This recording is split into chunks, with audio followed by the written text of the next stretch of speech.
ಮಂಡ್ಯದಲ್ಲಿ ಡಿಸೆಂಬರ್ 20, 21, 22 3 ದಿನಗಳ ಕಾಲ ನಡೀತಾ ಇರುವ 87ನೇ ಅಖಿಲ ಭಾರತ ಸಾಹಿತ್ಯ ಸಮ್ಮೇಳನದ ಭಾಗವಾಗಿ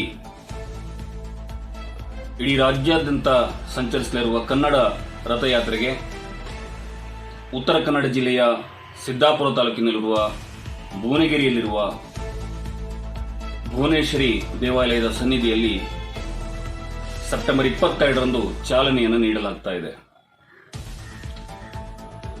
ನಾಡೋಜ ಡಾಕ್ಟರ್ ಮಹೇಶ್ ಜೋಶಿ ಅವರು ಕನ್ನಡ ಸಾಹಿತ್ಯ ಪರಿಷತ್ತಿನ ಅಧ್ಯಕ್ಷರಾದ ನಂತರದಲ್ಲಿ ಈ ಒಂದು ಹೊಸ ಪರಂಪರೆಗೆ ನಾಂದಿಯನ್ನ ಹಾಡಿದ್ದಾರೆ. ಕಳೆದ ವರ್ಷ ಹಾವೇರಿಯಲ್ಲಿ ನಡೆದಂತಹ ಅಖಿಲ ಭಾರತ ಸಾಹಿತ್ಯ ಸಮ್ಮೇಳನದ ಸಂದರ್ಭದಲ್ಲಿಯೂ ಕೂಡ ಈ ಕನ್ನಡ ರಥ ಸಿದ್ದಾಪುರದ ಭುವನಗಿರಿಯಿಂದನೇ ಆರಂಭಗೊಂಡಿತ್ತು. ಈ ವರ್ಷ ಕೂಡ ಅದನ್ನು ಮುಂದುವರಿಸಲಾಗ್ತಾ ಇದೆ. ಡಿಸೆಂಬರ್ 22ರಂದು 11 ಗಂಟೆಗೆ ಇದಕ್ಕೆ ನಮ್ಮ ಜಿಲ್ಲೆಯ ಉಸ್ತುವಾರಿ ಸಚಿವರಾದ ಮಂಕಾಳ್ ವೈದ್ಯರವರು ಚಾಲನೆಯನ್ನು ನೀಡಿದ್ದಾರೆ. ಆ ಭಾಗದ ಶಾಸಕರಾದ ಭೀಮಣ್ಣ ನಾಯ್ಕರು ಸೇರಿದಂತೆ ಈ ಜಿಲ್ಲೆಯ ಎಲ್ಲ ಜನಪ್ರತಿನಿಧಿಗಳು, ಶಾಸಕರು, ಸಂಸದರು ಭಾಗವಹಿಸ್ತಾ ಇದ್ದಾರೆ. ಕಾರ್ಯಕ್ರಮದ ಅಧ್ಯಕ್ಷತೆಯನ್ನ ಕನ್ನಡ ಸಾಹಿತ್ಯ ಪರಿಷತ್ತಿನ ರಾಜ್ಯಾಧ್ಯಕ್ಷರಾದ ನಾಡೋಜ ಡಾಕ್ಟರ್ ಮಹೇಶ್ ಜೋಶಿ ಅವರು ವಹಿಸಿಕೊಳ್ತಾ ಇದ್ದಾರೆ.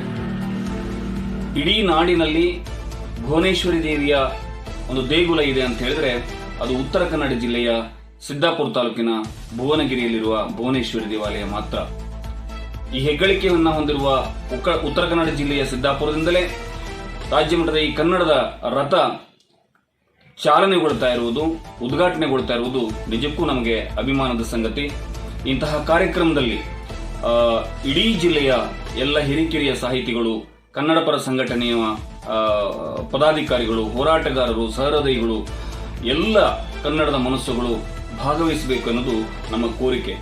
ಇದರ ಜೊತೆಗೆ ಸೆಪ್ಟೆಂಬರ್ 22ಕ್ಕೆ ಸಿದ್ದಾಪುರದಿಂದ ಆರಂಭಗೊಂಡ ಈ ರಥ ಅದೇ ದಿನ ಹೊನ್ನಾವರಕ್ಕೆ ಹೋಗಿ ಮಧ್ಯಾಹ್ನ, ನಂತರ ಸಂಜೆ ಕುಮಟಾಕ್ಕೆ ಸಂಚರಿಸಿ ಅಲ್ಲಿ ವಾಸ್ತವ್ಯವನ್ನ ಉಳಿದು ಮರುದಿನ ಸೆಪ್ಟೆಂಬರ್ 23ಕ್ಕೆ ಅಂಕೋಲ ಮತ್ತು ಕಾರವಾರದ ತಾಲೂಕುಗಳಿಗೆ ಸಂಚರಿಸಿ ಅಲ್ಲಿಂದ ಗೋವಾದ ಗಡಿ ಭಾಗವಾದ ಕಾಣ್ಕೋಣವರೆಗೂ ಕೂಡ ಆ ರಥ ಸಂಚರಿಸಲಾಗಿದೆ.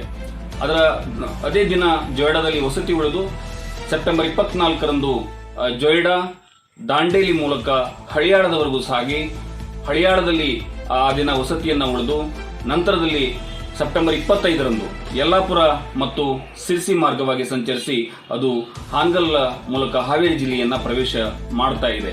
ಈ ಉತ್ತರ ಕನ್ನಡ ಜಿಲ್ಲೆಯಲ್ಲಿ ಈ ರಥ ಒಟ್ಟು 4 ದಿನಗಳ ಕಾಲ ಸಂಚರಿಸ್ತಾ ಇದ್ದು ಆಯಾ ತಾಲೂಕುಗಳಲ್ಲಿ ಇದರ ಕಾರ್ಯಕ್ರಮದ ಸ್ಥಳ ಮತ್ತು ಸಮಯವನ್ನ ಅಲ್ಲಿಯ ತಹಶೀಲ್ದಾರ್ ನಿಗದಿಪಡಿಸುತ್ತಾರೆ. ಆ ಸಂದರ್ಭದಲ್ಲಿ ಆಯಾ ಭಾಗದ ಎಲ್ಲ ಕನ್ನಡದ ಮನಸ್ಸುಗಳು, ಸಾಹಿತ್ಯ ಪರಿಷತ್ತಿನ ಪದಾಧಿಕಾರಿಗಳು, ಆಜೀವ ಸದಸ್ಯರು, ಸಾಹಿತಿಗಳು, ಲೇಖಕರು, ಎಲ್ಲ ಕನ್ನಡದ ಮನಸ್ಸುಗಳು ಭಾಗವಹಿಸಬೇಕು. ಈ ಕಾರ್ಯಕ್ರಮವನ್ನ, ಈ ರಥಯಾತ್ರೆಯನ್ನ ಯಶಸ್ವಿಗೊಳಿಸಬೇಕು ಅಂತೇಳಿ ಉತ್ತರ ಕನ್ನಡ ಜಿಲ್ಲಾ ಕನ್ನಡ ಸಾಹಿತ್ಯ ಪರಿಷತ್ತಿನ ಜಿಲ್ಲಾ ಅಧ್ಯಕ್ಷನಾಗಿ ನಾನು ಅತ್ಯಂತ ಪ್ರೀತಿಯಿಂದ ಎಲ್ಲರಲ್ಲಿ ಮನವಿಯನ್ನ ಮಾಡಿಕೊಳ್ತಾ ಇದ್ದೇನೆ.